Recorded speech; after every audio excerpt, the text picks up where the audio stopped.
ঘরে থাকা পুরনো ঝুরা গরুর মাংস দিয়ে বানিয়ে ফেলতে পারবেন এই মজাদার বিফ রোলটি।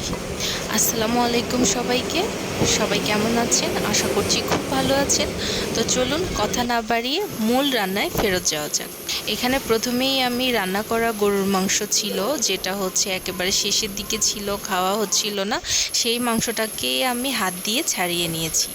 এরপর কড়াইতে তেল দিয়ে তাতে পেঁয়াজ কুচি, এখানে আমি পেঁয়াজ কুচিটা একটু বেশি পরিমাণে নিয়েছি, কারণ এই রোলটাতে আপনি একটু মাংসের সাথে যখন পেঁয়াজটা দাঁতের নিচে পড়বে খাওয়ার সময়, তখন খেতে কিন্তু খুবই মজা হয়, ভালো লাগে। এই বিফ রোলটার মেইন বিশেষত্বই হচ্ছে এই পেঁয়াজগুলো। তো এখানে আমি একটু বেশি পরিমাণে পেঁয়াজ নিয়ে সেগুলোকে প্রথমে একটু ভালোভাবে লাল লাল করে নিয়ে একটু নরম করে নিয়েছি। তার সাথে আমি কেটে রাখা কাঁচামরিচ আর মাংসগুলো দিয়ে দিয়েছি। সাথে আরও অ্যাড করে নিচ্ছি রসুন বাটা, আদা বাটা এবং গোলমরিচের গুঁড়া। এখানে আমি লবণ খুবই সামান্য ব্যবহার করেছি, যেহেতু গরুর মাংসটা আগে থেকেই রান্না করা ছিল, সেখানে অলরেডি লবণ দেয়া ছিল। আর আপনারা যদি ঝাল খেতে চান সেক্ষেত্রে আরেকটু ঝাল অ্যাড করে নিতে পারবেন। তো এখন আমি চলে যাচ্ছি মূল রোলটা কিভাবে বানিয়েছি সেটাতে। এখানে আমি নর্মাল ঘরে যেভাবে আমরা কাঁচা রুটির আটা করি, আমি ঠিক সেভাবেই আটা করেছিলাম।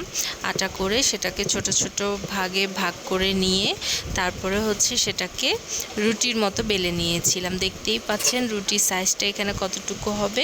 আর এরপর দুই পাশ থেকে সেটাকে ভাঁজ করে রোলের মতো মুড়িয়ে নিয়েছি।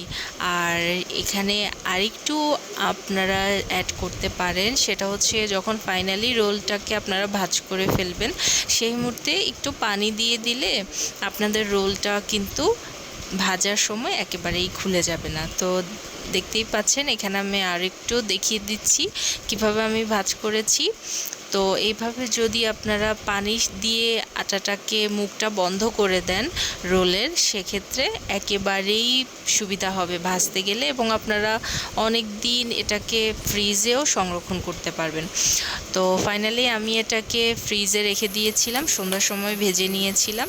এই হচ্ছে একটু শক্ত শক্ত হয়ে গিয়েছিল, আমি নর্মাল ফ্রিজেই রেখেছিলাম। আপনারা চাইলে এটাকে ডিপ ফ্রিজে সংরক্ষণ করতে পারেন। সেক্ষেত্রে ভাজার সময় একদম ফ্রিজ থেকে এনেই তেলটাকে আগে গরম করে রাখবেন, আর সাথে সাথে যদি আপনারা তেলের উপর ছেড়ে দিয়ে ভেজে ফেলেন, সেক্ষেত্রে রোল থেকে সামান্য একটু পানি বের হলেও ভাজতে একেবারেই অসুবিধা হবে না, পুরগুলো রোলের ভিতর থেকে বের হয়ে যাবেন।